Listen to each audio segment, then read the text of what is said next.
Patient asked me a question, and when I answered, she was like, "Oh, that's smart of you. You black people are usually not smart." I was like, "Excuse me."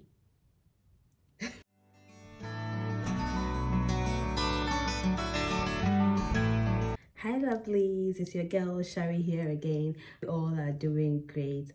Oh, I was so overwhelmed by the love and the encouragement I received from my last post. Like, I wasn't expecting so much love. It was so overwhelming. I received lots of messages, lots of people cheering me on. Like, it was massive. Thank you all, and I love you all. My returning subscribers, thanks for passing by. And if you're new here, I'm Sharry. I'm a nurse in the UK, and I talk about life in the UK, vlogs, how to come to the UK, nursing, and everything in between. So I hope you subscribe and enjoy this ride with me. So in today's video, I'm going to be talking about things I don't like about living in the UK. There are things I love about England. That is an undeniable fact. This place is a very lovely place. But every country has got its own issues, and there is no paradise on earth, unfortunately. And as the saying goes, there is no rose without a thorn. So in this video, I'm going to be outlining things I hate about being in the UK. So my first point, I'm trying to get the sun, but the sun is, this is actually my first point. The weather. What kind of weather is this? Like, can someone explain this to me? In UK here, you can experience all 4 seasons in one day. In this part of the world, the sun goes on holiday. Look at how I'm struggling to get the sun on me. Goes on holiday and comes back anytime it likes. Looks like we have offended the sun. Like, even the summer is not summering. The last ended summer, it was raining every single day. What is this? I beg. Because this place, when you are going out, you have to dress for all seasons because you don't know what season the day is bringing, whether it's going to be winter, summer, or autumn. Like, it's just terrible. And by 4 p.m., everywhere is dark. I think it's 9 p.m. or 10 p.m. That itself is depressing. The weather is down. Everywhere is gloomy. Most time the weather affects your emotions. When it's sunny, you become lively and all that. But it's mostly gloomy and raining. 4 p.m. the sun is gone. It's the second thing I don't like about the UK is their housing. Like, who came up with these building plans?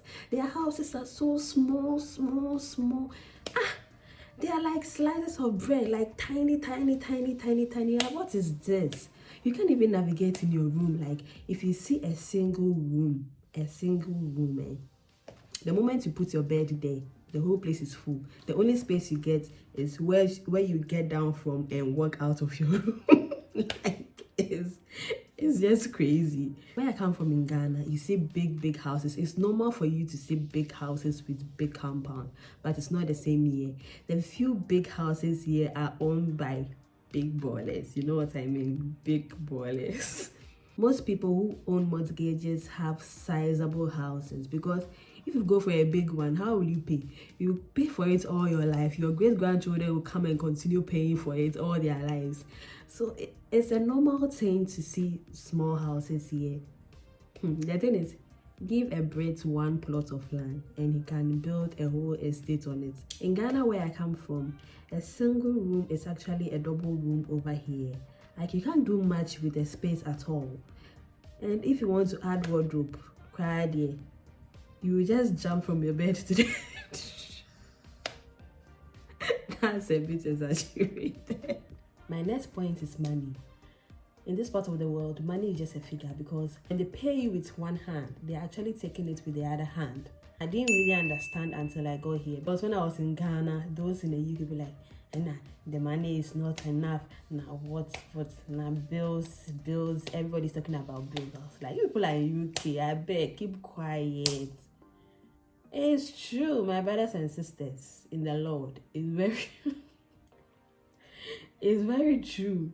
Because this place, you pay for rent. We pay rent monthly. It's not like in Ghana where we pay rent for a year or two and then for the rest of the year. You just forget about it and live your life. You pay rent monthly, water bill, light bill, electricity, mobile data, internet, Wi-Fi. If you are going to the gym, you pay for the gym monthly, council tax, bus tickets. And even if you have a car, yours is worth, because you are going to pay for insurance, you are going to pay for the one that even boils me cry is the parking fee. If you have a car, do they want you to carry the car and put it in your room or park it in your bedroom or what? The only place you don't pay for parking is in the skies. If you can go and park there, fine, you get free parking. At the end of the day, your account is crying because you have your own commitments, you have your savings, you have family. If you are working on a project, you have to save for that as well, and your groceries, because you have to eat. And if you want extra money, you have to work more. And in this place, the government has made it in a way that the more you work, the more tax you pay.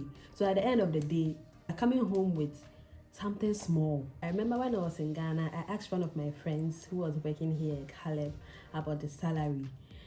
And when he told me, I was like, oh my God. Oh my God! Wow! That's a lot of money. Forgetting I wasn't going to be spending in Ghana cedis, because I had actually converted it to Ghana cedis and it was a lot of money. So not everything that glitters is gold.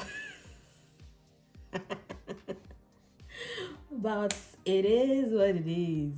We can't complain. If we complain too much, people will come for us. So we live our life. The next thing I don't like about living in the UK is the social life. I miss the community life in Ghana, like where you are friends with your neighbors, people see you in town and say hi, even strangers talk to you and all that.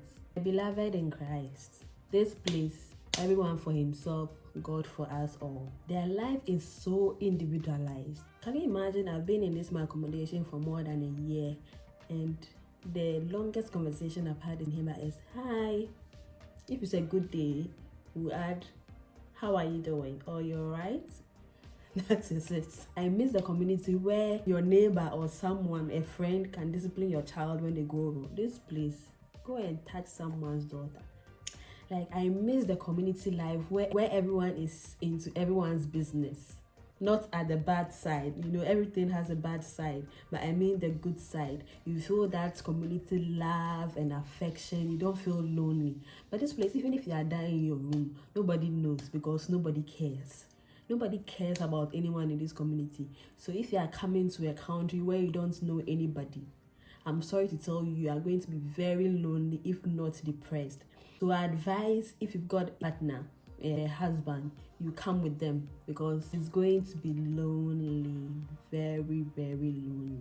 If you're not married, you can decide to stay with a friend or share an apartment with a friend, so that you can at least have a human being to talk to. But this aspect of life is very, very important. If I want to rate their social life, it's going to be a 2, if not a 1. It's so sad because you can't talk to people. The only thing they do here is smile at you. When I came initially, I found it strange, but I got used to it. Smiling is like a form of hello to them. So if you're walking on the street, you end up being, and you know the way they smile, and the next second their face is back to normal, and that's it. The next thing I don't like about being in the UK is the cost of braiding. Hey, this matter. Braiders here charge. If you even want to go to the salon cry, that means you are going to give them half of your salary. Like, I don't understand. They charge, someone can charge you like £80, £60 just for braids. The attachment is not parts. It's not parts. So if you are coming to the UK, I advise that you come with a lot of wigs. If you have like 5 wigs, then you can alternate, you know, and wear them, because Charlie, braiding is expensive. And I also advise, if you are now coming to the UK, go and learn how to braid, so that when you come, you can also make some money, because they are making it here. They are living their life. No child's play. Like, it's not funny. It's not funny at all. So if you see a lot of people wearing wigs, it's not because they like to wear wigs or anything. It's just to cut down costs. So at the end of the day, most people who come here become their own hairdressers. Like, they become hairdressers by fire, by force. You have to learn how to braid your own hair, because if you want someone to be braiding your hair for you all the time, So if you are coming, come with wigs and come with extensions. Come with a lot of attachments that you can use to braid your hair. The next thing I don't like about being in the UK is their transport system. Oh, from where I come from in Ghana, you can come out from your house anytime and get a public transport wherever you are going, because there are lots of taxis and trotro on the road. You know, even some of the trotro will even be waiting for you, and the mates will also be fighting. The mates will be fighting over you to get into their car. Like, oh, this place, their transport system is so rigid that if you don't get to the bus stop before their scheduled time, they've got timetable for the buses. So if you don't get to the bus stop before the scheduled bus time, forget it. You'll miss the bus and you will walk. It's either you walk or you wait for the next bus. And the most embarrassing of all cases is when the driver sees you running to get the bus and he decides to leave you. Hey, some of them don't even mind that you are at the gates, like you are standing in front of the gates. If it's time and he's closing his door, he would leave you, and the driver is a God-fearing person, then he will decide to open it for you. Some of them can see you in their mirror, or whatever they call it, driver's mirror or whatever. They can see you running to get the bus and they will leave you. And you know, there are usually people around. You don't know whether to press your phone or to sit down. Like, it's so embarrassing. So the next thing I don't like about being in the UK is their hospital appointments. You can't just get up from your house and go to the hospital. You need to be referred from your GP. Their GP surgeries are like clinics here where you go to be seen and then treated. So if they see that your symptoms or your case is not serious, they wouldn't refer you to go to the hospital. You only go to the hospital if it's an emergency. And most emergencies are brought in by an ambulance. So if it's an emergency, you have to call for the ambulance queue to come get you from home. And if you get to ED, if you get to ED, their waiting time is 8 hours. Like 8 solid hours. You would have to wait before you are seen by the doctor. And sometimes if you call the GP surgery to report your symptoms, oh, I'm not feeling well, I'm having stomach aches, they will ask you a lot of questions to determine how serious your condition is. If they feel like it's not serious enough, they can give you an appointment date in about 3 weeks time. Let's just hope you are alive before that 3 weeks is up. In as much as healthcare is free, it's choked. You know, they've got a lot of old people among them, so the NHS is actually choked. So they can't be bringing someone who is having headache, you know. I remember when I was in Ghana, someone can decide to come to the hospital at 2 a.m. in a fever today. Like, oh, when did it start? Oh, it started in the morning. You can't do that. The next thing is they actually know ceiling fans or AC. And during summer, if it wants to be hot, it can be hot. So if you are someone who cannot stand heat, or you're in your menopause and you're having hot flashes, you'd have to get those portable fans. They have a variety of them. They've got the neck fans, the portable tabletop fans and all that. But there are actually no ceiling fans or ACs in the UK. Yeah. And lastly, I'm not going to get everything smooth. The beginning is actually difficult. You are going to have a difficult beginning because you're in a new environment, a new place. You've got new equipment and new way of handling things. You have to take, you know, when you come in, you would have to take your OSCE exam, word trainings and all that. And people will try and look down on you because you are black. Some people, don't get me wrong, some people are really, really nice, but you know, we've also got those people who think because of where you come from, you are not smart. I remember a patient asked me a question and answered. She was like, oh, that's smart of you. You black people are usually not smart. I was like, excuse me? Like, My heart started beating. God, give me patience. Give me patience. At that point, you want to defend the whole African race, like, but you need to hold yourself. Yeah, so it's not always going to be rosy in the beginning. There are going to be few, if not a lot, cries. I remember one day I went to work and it was just too much. Like, I was overwhelmed with everything that was happening. I had so much to do with no one to assist me at that point, and the doctors want this, and that time I was new. You know, the doctors want this, then this person, the relative is coming, and I just went to the bathroom. I just needed a break. I went to the toilet and the tears started flowing. Like, that day I cried rivers of waters. So I just stood there for a few seconds, washed my face, and went back to the ward. So it's not going to be easy. I won't promise you a smooth beginning, but you'll be fine. You will be fine. You need to be strong. You know, coming to the UK will teach you to be tough.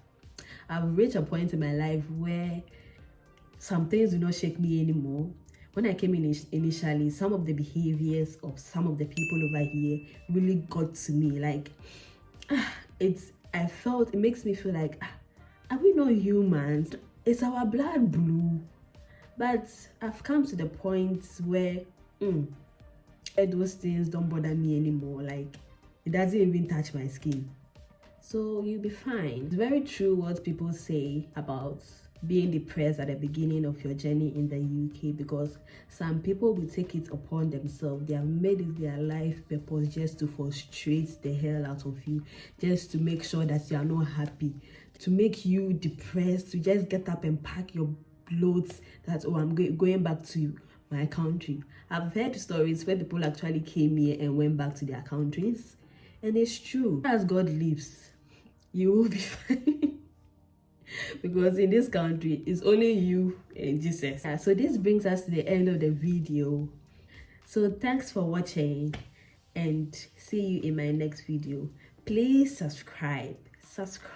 Please subscribe. Okay, you all have a lovely day, and I love you all. Bye.